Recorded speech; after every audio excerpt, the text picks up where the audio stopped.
You have your Bibles, if you'd open to Exodus chapter 20.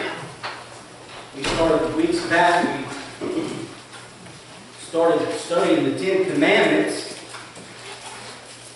I know some of you's like, Pastor, why in the world are we hitting on the Ten Commandments? Because that's what God commands us to do. That's what we're to follow. That is the guideline of what God wants us to live our lives. When the Bible says that we're to do what we're supposed to do. But when God's Word says not to do, what are we supposed to do? Hey, I tell you, it can't get no simpler than that. Amen. It can't. You know, it don't take a rocket scientist to figure that out. The Bible says to do it, we to do it. But when God's Word instructs us, but not just instructs us, but commands us not to do it. Don't do it. In the first week we studied the first commandment. Today, of course, we're just going to study the second. But some of you, if you know the commandments, you'd be like, well, you know, Pastor, you know, the second commandment, I really don't have that problem. The nursery is available, though. You might consider it. The second commandment, though, Pastor, I really don't have a problem. Well, let's look at it together. Let's see if we got a problem. If you have your Bibles open to Exodus chapter 20, we're going to look at verses 4 to 6 real quick. You stand on ready to read God's Word this morning.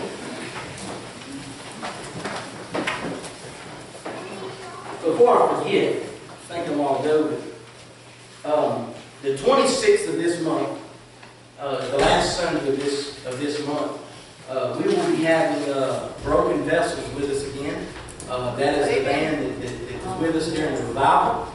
They're going to come in on the 26th, and they're going to actually put on a concert for us. They're going to lead us in worship, but yet they're going to actually be able to sing some of their songs to us in honor of the Lord. And so I was texting him the other night, and just to make sure that me and him was on the same page, make sure the date was right, and I wasn't giving out the wrong dates. It was Valerie and everybody, and we didn't kind of wiggle everything around for nothing.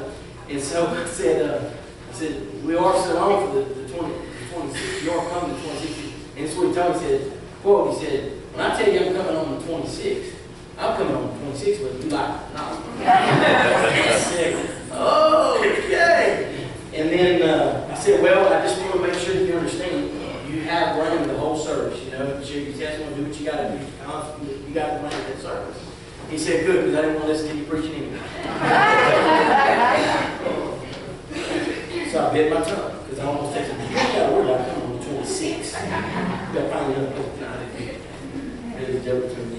So anyway, I thought that was kind of funny, but I don't know if he's ever heard me preach. I don't know where he got that from.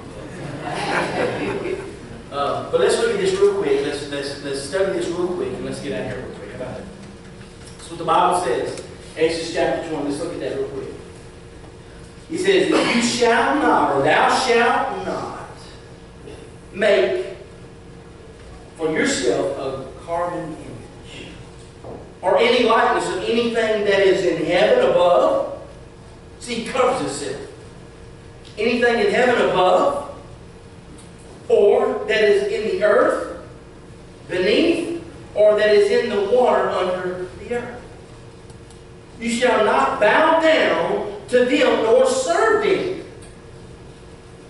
For I, the Lord your God, am a jealous God, visiting the iniquity of the fathers upon the children to the third and fourth generations of those who hate me, but showing mercy to thousands to those who love me.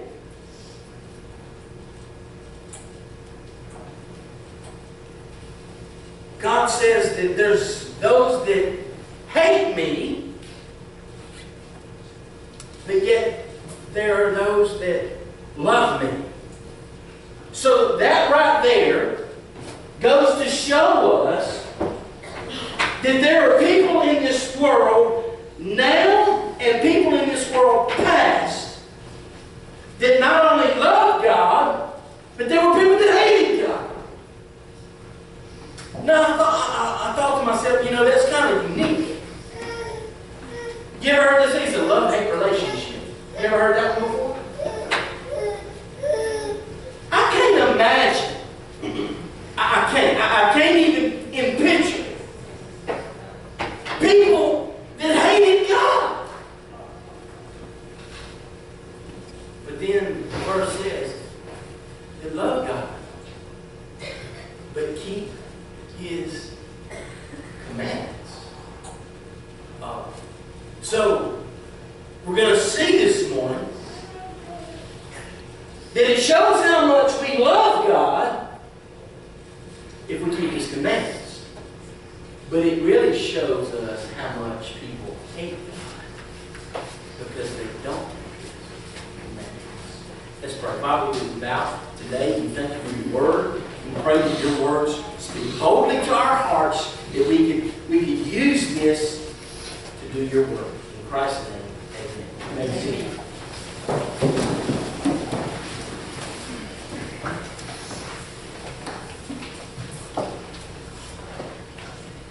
Now we find it unique that the verse prior to this speaks of how we shouldn't have any other gods before us. Listen to me, the commandment is not about worshiping other gods, but about worshiping the true God by means of images of Him.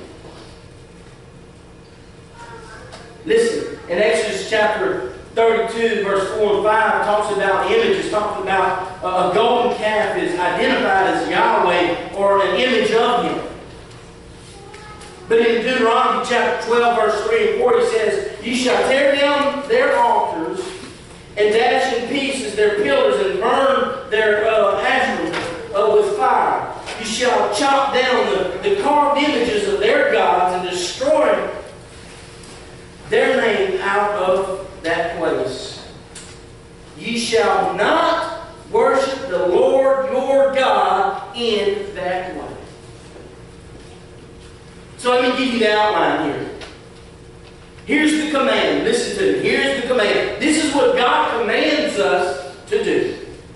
"You shall not make yourselves a carved image or any likeness of anything that is in heaven above or in the earth beneath or in the waters under the earth. You shall not bow down to them or serve them."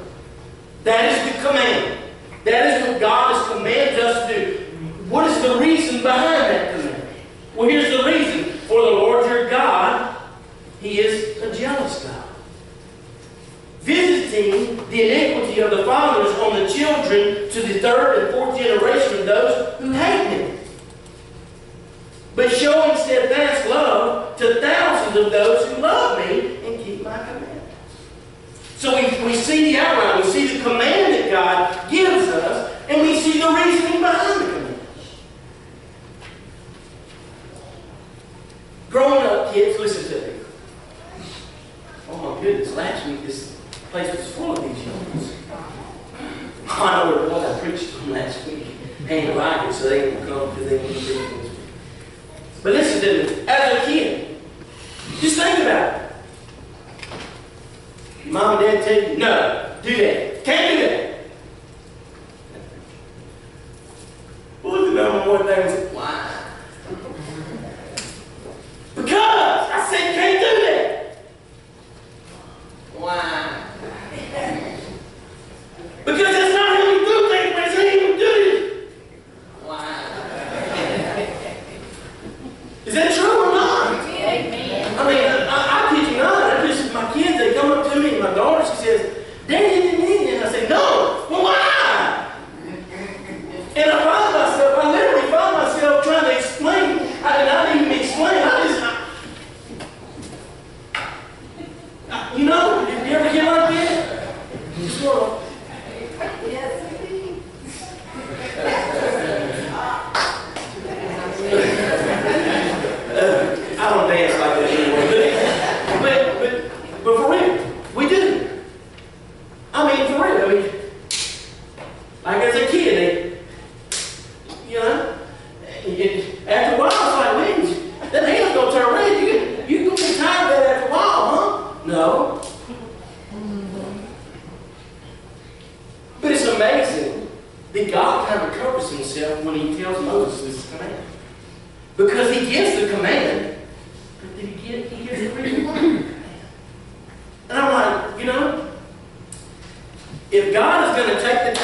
to not just command us to not do it, but to give us the reason why. I mean, shouldn't we take heed to that? Shouldn't we actually take that and put that on ourselves? Go back to verse 4. Go back to verse 4. He says this. He says, you shall not make for yourself a carved image. Listen.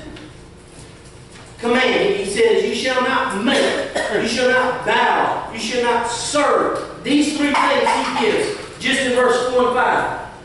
You shall not make yourself any carved image. And then verse 5 he says, you shall not bow down to them or serve them. Someone asked, well, Pastor, that's three different commands. And you would think you'd ask yourself, that's three different commands. No. It's one command with three folds. Listen to me this morning. The making is for the purpose of bowing in worship, and both making and bowing find their overflow in service. It's unique. It all goes to, it's all pieced together. It's one command pieced in one. Listen to me. The making brings the idol into being as an entity. The bowing shows respect for the object's specific religious meaning. The serving is the living out of that religion, meaning in the whole scope of one's ethical life. So they all flow together. So if I'm making an image of, that means I'm going to eventually bow down to, and then I'm going to eventually begin to serve. You got that? So in other words, on the spiritual side, on the godly side, I put an image in my head of who Christ is. And then as I come to worship Him, then I begin to bow at what He wants me to do. In other words, me bowing is me saying I want to be humble in what God wants for my life. And then if I begin to bow and want to be humble, then evidently that means that I'm going to begin to pursue what Christ wants, and I'm going to serve Him. Are y'all getting that this morning? So it all falls hand in hand. So therefore, the spiritual side, the godly side, is that I'm going to take and I'm going to in picture. I'm going to see who Christ is, what Christ's image would be. I'm going to take and I'm going to engrave that into my mind because I'm going to bow down and serve Him. But see, in our cultures today, in our different realms of different places, different beings, different cultures, different religions, they have taken that command so far out of context that they begin to worship idols, carved images. Now, I thought about that this morning. I thought about through my study, and I'm going to give you a few little things here, but I thought to myself, who here today has carved an image of something and they begin to bow and serve and worship that image here in our church? I thought of, I've been in several of you, I've been in your homes. I don't judge you, but how your home looks like when I get there, what you think when I walk in the door, and it's a mess, I'm like, oh, I can't live in it. That's not going through my mind at all. It isn't. Now, if a woman walked in your house and seen your house a mess, then they're going to judge you. But me, I don't care. But I thought, in all this home, I began to think, like, have I ever been in somebody's home and got this carved image and everything? No, to be honest, I haven't. So I was like, where does this relate to us and what we do? And I thought, listen, this is what the Bible says. He says, don't make any carved image or any likeness of. And what does that mean? Any non-linguistic representation of God intended to convey meaning about Him, which is indeed to immediately lead to worship that thing. And I thought to myself, okay, so you're saying that if I've made up any any image of anything in life, and I've placed and I've bowed to that thing and I begin to serve that thing, then that's making a carved image of what He told me not to do. Well, let's think about this. I believe that we as Christians, we do just that. I believe there's simple things in life. We might not have handcrafted ourselves, but somebody else did. And I believe that we spend more time doing, listen, young people, listen to this. So they got this new thing, it's called video games out there. I used to know what that was back when I was your age, just a couple of years ago. This video game, man is carved into this image that is nice. You shoot them up. And our focus begins to be on just that. And next thing you know, we spend a heck of a lot of time, what did I say, heck, a lot of time in front of just that. And next thing you know, let's just get honest. It's like, I can't wait till the next time I get to play the game. Just get honest, or y'all, let's just get honest. I can't wait to get out of school. I can't wait to get home. I can't wait to sit in my chair and turn on that television and sit in front of that game vision and be able to put power and come on and this beautiful image come across, and I put my fingers on that remote, I begin to shoot them up, I begin to do all this good stuff. When next thing you know, it's from 4 o'clock, it's done 9 o'clock at night. Where's the time zone? What just happened? What we've done is we've made that image, that carved image that man has made, we've placed it in front of him, we begin to bow down to it. Let's get honest this morning. And we begin to say, oh, I can't wait to do that. And then all of our focus and attention is gone on just that. The next thing you know, we begin to serve just. See, just because we're not out there whittling away at a piece of wood and carving up something that we like and putting it on our countertop and saying, have it. We begin to do that with other things in life. We begin to take them things and we begin to place those things, that image of that thing, in front of God. And we begin to make that, we begin to bow and we begin to serve this. God says we're not to do that. He says we're not to do that. Bow or to serve just that. But He covers Himself. He says, whatever images of heaven or earth or water. In Genesis chapter 1, verse 26 to verse 30, it talks about creation. God created the heavens and the earth, everything above and everything below. So in other words, there's nothing that we should take and we should carve into. So in other words, we shouldn't be worshiping any birds or any animal here on earth or even fish. But yet, all across this world, people take and they worship just that. Talking to a missionary several years ago to come and visit our church that we used to be at. He was over in another country. I tried to remember where it was at. And he said, you know, we go into these villages and you wouldn't believe the things that we come across that these people are worshiping. I'm talking about a stick about 12 inches that's got some kind of design-looking thing on it. They put it in their home and they worship that thing. I say they what? Yeah. I'm talking about they bow, they worship, and they pray to these little idols, these little things that they've carved out. One missionary said, yeah, they got this fish-looking thing on the wall, and they worship it. Oh, and another missionary said, well, there's this tree in the middle of this village that is very beautiful that they go to and they pray to and they worship Him. And I'm thinking to myself, God commands. He covered it. He covered it. From the heavens to beneath the heavens.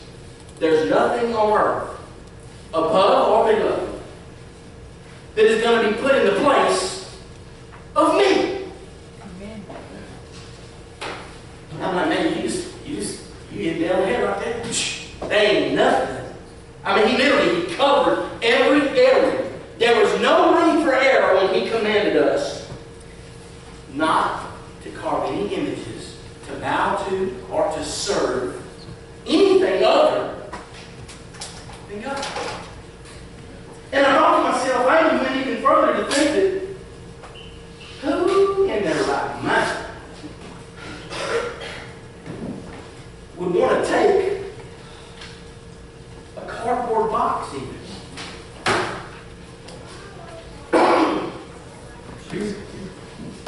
and pray to that cardboard box and worship that cardboard box? Isn't that the most dumbass thing you ever seen in your life? What in the world has that box done for me? Other than I could throw a bottle of water in there and got some pins in there, and got a couple pieces of love letters in there, and a bag. Other than that, what has that box done for me? Anybody want to guess? Not a thing. And I thought to myself, well, what about all these different religions, different cultures that just they bow and worship these little images? What has any of them things ever done for them? Other than just sit there. Some like, well, Pastor, you don't know. Don't talk about their religions. Don't do that. You know, they think that religion is just, you know, that's their way. Don't be picking on them about that. Folks, listen to me. God breathed life into every word that is in that Bible. And He done it for a sole purpose, and that is this, is that we live by every breath that is on every page. Listen close. He covered every area just in this one command when He talked about images. Listen to me. There ain't no way on God's green earth that you're going to catch me worshiping no cardboard box or no carved image that sits on some pedestal in some house. Because let me tell you something, that image ain't done nothing for me. That image ain't died for my sins. That image didn't hang from a cross. That image didn't shed its blood for me. That image didn't die. That image didn't raise from the grave. That image ain't living today, amen? Amen. Why in the world would I want to worship something other than Christ, God Almighty Himself? But yet, listen to me, Christians, we find ourselves worshiping other things than God Almighty. God intended for us to worship Him and Him alone. Listen to me this morning. Here's the reason why. Remember I told you that love-hate relationship? Check this out. Man's emotion and motive is twofold. Twofold. Listen to me. We have man's emotion and motives. We have man's action. We have God's response. And then we have the focus of what we're looking at. Listen. Man's emotion or motive, if it's hate, then we make and we bow and we serve idols. Then God's response is that He's visiting the iniquity of it. Then the focus is the deed or the revelation. But if man's emotion and motive was love, then when we keep His commandments, then God's response would be showing steadfast love, and the focus would be word and revelation. Check this out. Let me summarize that up for you. Didn't catch anything that I just said. If you hate God, you will make Him bow to or serve idols, and God will visit your iniquities upon you. But if you love God, you will keep His commandments, and God will show His steadfast love to you. It's just as simple as that. What we serve is whom we love.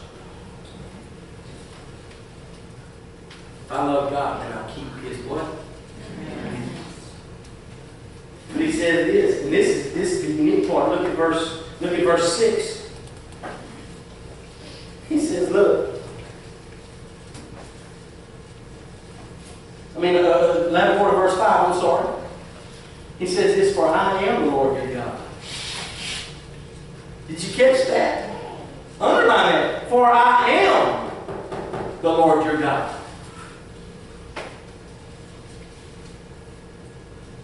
But why would he state that he's a jealous God? You know why?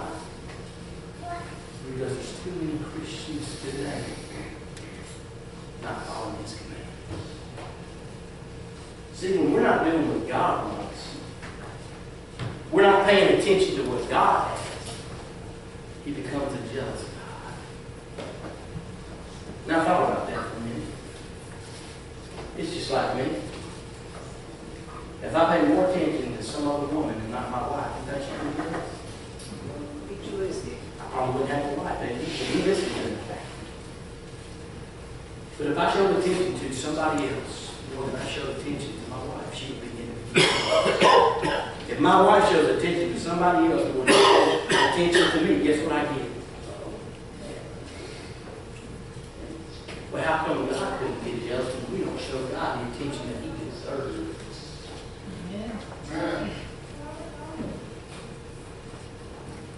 There's sometimes I don't deserve my wife's attention. Can I tell you something? God deserves all of our attention. He says, listen, if you're not doing these commandments, then that means you're doing something other than what I told you to do. He begins to get jealous. Listen to the church. Then God shows us that when we're not doing what he wants us to do, that means evidently we don't love him. And he uses that awful word, hate. How many of you love that word, hate? Anybody? I don't like that word. But folks, let's just get honest this morning. Let's just get downright honest this morning. We don't like that word either, does he? But when we're not following his commandments, and we're not doing what he wants us to do, then evidently we don't love him. We hate him. You ever thought about that for a minute? No, we don't think about that as Christians. We don't think about it when we're not doing what he wants us to do, then we're actually hating him. We don't think about that. Why? Oh, because we don't like that word, hate. You know why God used that word? Because he wants you to understand the full concept of hate. If you would only do what Christ told us to do, and that's to make sure that we don't put anything in the place, that we don't begin to bow, we don't begin to make, we don't begin to serve anything other than God Almighty. If we do that, that shows us how much we love him. And if we love him, then we'll keep his commandments. My pastor, you know,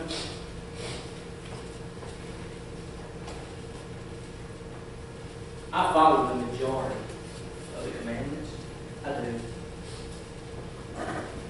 I do. I keep most of the commandments. I keep probably 80% a lot of times.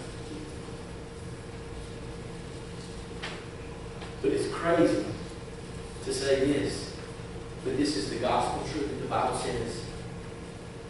If you've broken one, see, there's no favoritism when it comes to the commandments. Oh, Pastor, I'm not a murderer. Oh, you're not? You never physically killed nobody. But you ever thought it? Hello.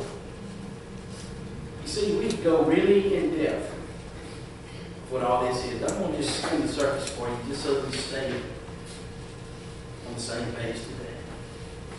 But here's the question. This is what I ask you. Are you following that command today? The question is this: do you love him or do you hate him? That's a harsh question to ask, Pastor. He asked you the same. Do you love me? Are you following my commandments? Do you hate me? If he asks you the question, why can't I? Do you love him or do you hate him? With your head bowed and eyes closed, just don't go.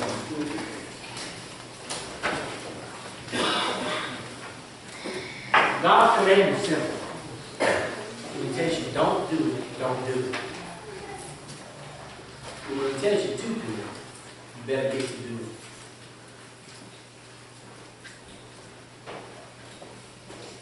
I want you to put your head out and your eyes closed. I want you to think about this for a moment.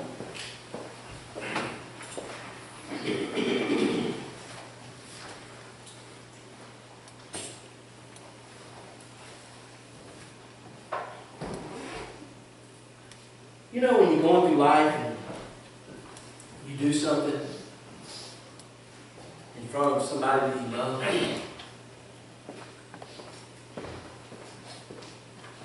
wouldn't you say that that would be embarrassing to those?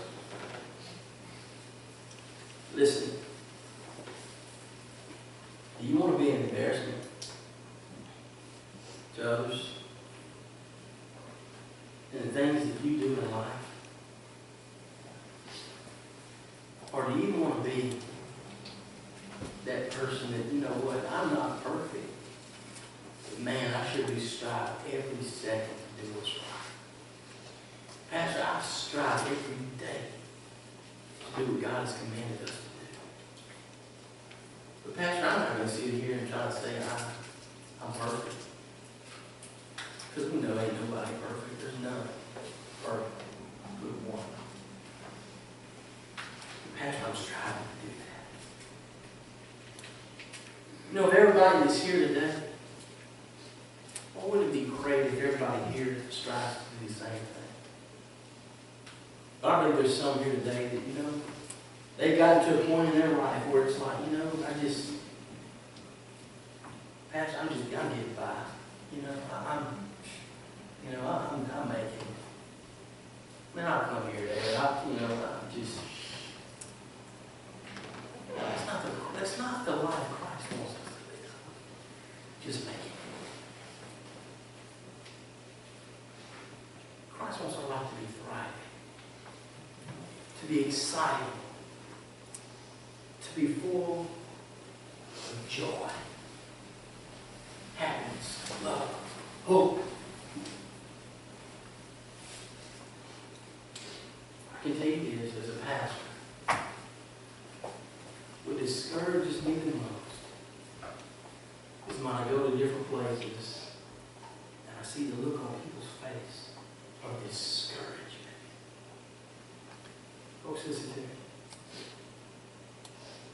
Christ doesn't want any to be discouraged. Christ wants to uplift us, to give us joy unspeakable and full of glory. Don't you dare sit and think you're living in defeat. God's word says that that's already been won. That battle's done been won. See, he's got the victory over death, defeat, the grave. No longer does that have a bound on you. Don't do that. You'd stand this morning with your head bowed and your eyes closed. We're going to enter into a time of invitation.